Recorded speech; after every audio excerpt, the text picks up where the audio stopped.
If you never knew, know now for fact. Do you know that Xmas is a pagan holiday and you need to desist from celebrating it? Let me tell you why you have to refrain from celebrating Christmas. Mark chapter 7 verse 7 to 9 says, "But in vain do they worship me, teaching for doctrines the commandments of men. For laying aside the commandment of Yahuwah, he hold the tradition of men, as washing of pot and cups, and many other such like things he do." Verse 9 says, "And he said unto them, Full well he reject the commandment of Yahuwah, that he may keep your own tradition." You see, Christmas is celebrated on December 25 and is both a sacred religious holiday and a worldwide cultural and commercial phenomenon. For 2 millennia, people around the world have been observing it with traditions and practices that are both religious and secular in nature. Christians celebrate Christmas Day as the anniversary of the birth of the Messiah of Nazareth, a spiritual leader whose teachings form the basis of the religion. Popular customs include exchanging gifts, decorating Christmas trees, attending church, sharing meals with family and friends, and of course, waiting for Santa Claus to arrive. How did Christmas start? The middle of winter has long been a time of celebration around the world.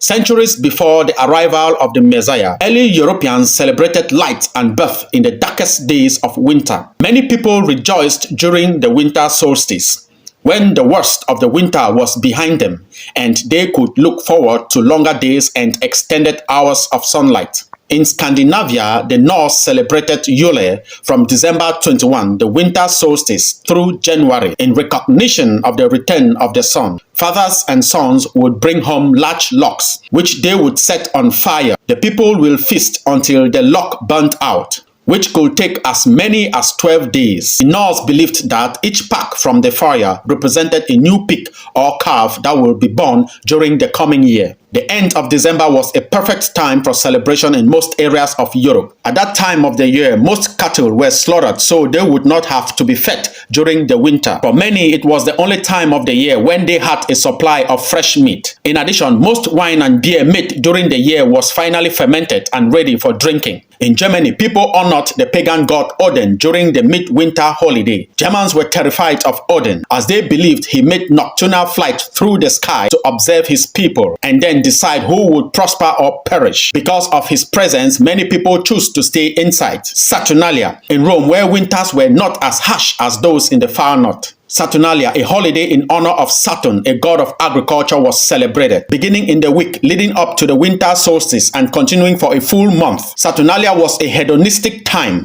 when food and drink were plentiful and the normal Roman social order was turned aside. For a month, slaves would become masters. Peasants were in command of the city. Business and schools were closed so that everyone could join in the fun. Also, around the time of the winter solstice, Romans observed Juvenalia, a feast honoring the children of Rome. In addition, members of the upper classes often celebrated the birthday of Mitra, the god of the unconquerable sun, on December 25. It was believed that Mitra, an infant god, was born of a rock. For some Romans, Mitra's birthday was the most sacred day of the year. Is Christmas really the day the Messiah was born? In the early years of Christianity, Easter was the main holiday. The birth of the Messiah was not celebrated. In the 4th century, church officials decided to institute the birth of the Messiah as a holiday. Unfortunately, the Bible does not mention dates for his birth, a fact Puritans later pointed out in order to deny the legitimacy of the celebration. Although some evidence suggests that his birth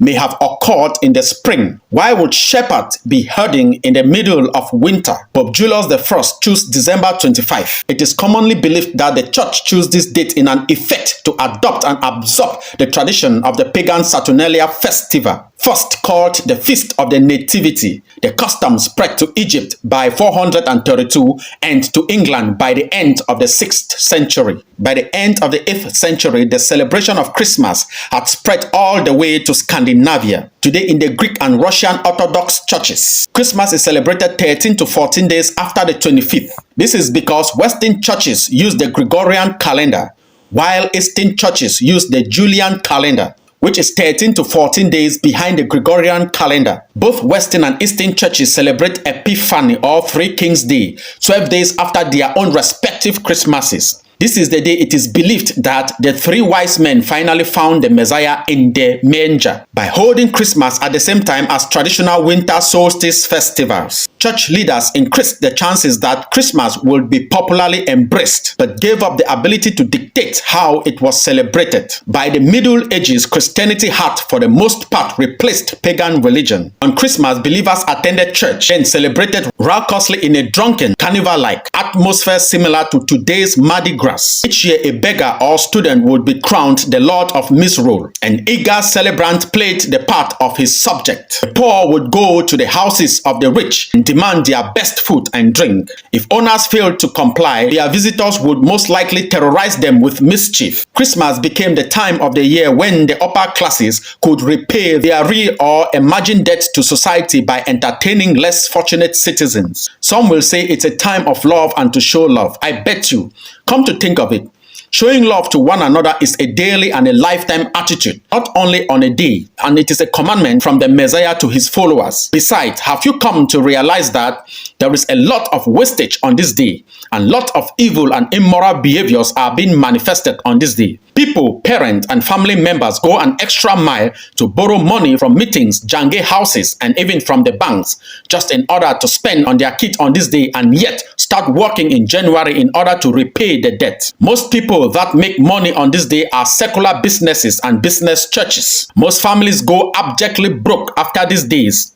Humans have become slaves for Xmas. They work so hard from the beginning of January just to squander everything on the Xmas day. Even go an extra mile to borrow more and start working hard on January again in order to repay the debt. This is an enslavement cycle. 2 Peter chapter 2 verse 3 to 7 says, "By covetousness or greed they will exploit you with deceptive words. For a long time their judgment has not been idle, and their destruction does not slumber. Doom of false teachers." Verse 4 says, "For if the Most High did not spare the angels who sinned, but cast them down to the hell and delivered them into the chains of darkness, to be reserved for judgment, and did not spare the ancient world, but saved Noah, one of 8 people, a preacher of righteousness, bringing in the flood on the world of the ungodly." Verse 6 says, "And turning the cities of Sodom and Gomorrah into ashes, condemned them to destruction, making them an example of those who afterward would live ungodly, and delivered righteous Lot, who was oppressed by the filthy conduct of the wicked." Colossians chapter 2 verse 16 to 17 says, "So let no one judge you in food or drink, or regarding a festival, or a new moon or Sabbath, which are a shadow of things to come, but the substance is of Hamashiach." I'll conclude it with 1 Timothy chapter 4 verse 1. "Now the Ruach or the Spirit expressly says that in the later times some will depart from their faith, giving heed to deceiving spirits and doctrines of demons."